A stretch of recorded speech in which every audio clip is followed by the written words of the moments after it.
अगर आप लोग इन फ्यूचर किसी भी एयरलाइंस की सस्ती टिकट लेना चाहते हैं तो हमारे वेबसाइट trimurtitravel.com पर विजिट करें।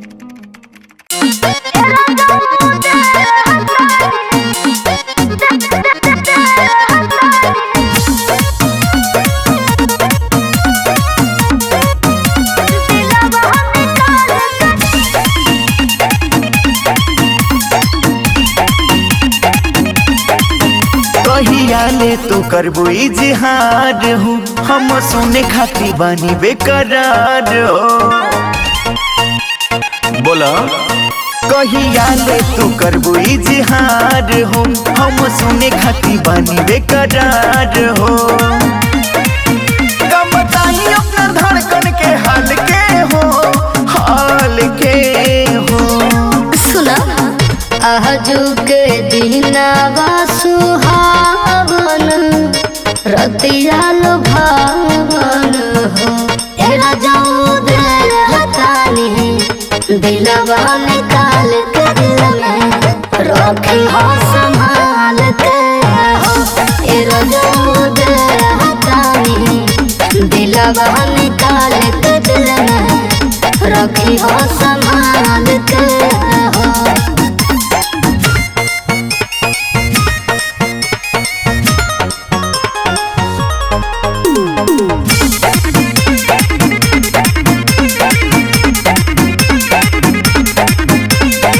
खुशी कोई दिहलू तुम जुड़ा है दिहलू जियरा हो। अब न दूरे रहल जाता रहब तोहरा नियरा हो। तोहरा नियरा हो पागल बन के तू हमके बगलवाला हो। ए दीवाना तू दीवानी बनवाला हो। सारा सपना रखब हम पाल के हो। अच्छा आजू के दिनावा सुहावन रतिया लुभावन हो। एरा जाऊ दे हतानी दिलवा निकाल के दिल में रखी हो संभाल के हो। एरा जाऊ दे हतानी दिलवा निकाल के दिल में रखी हो संभाल के हो।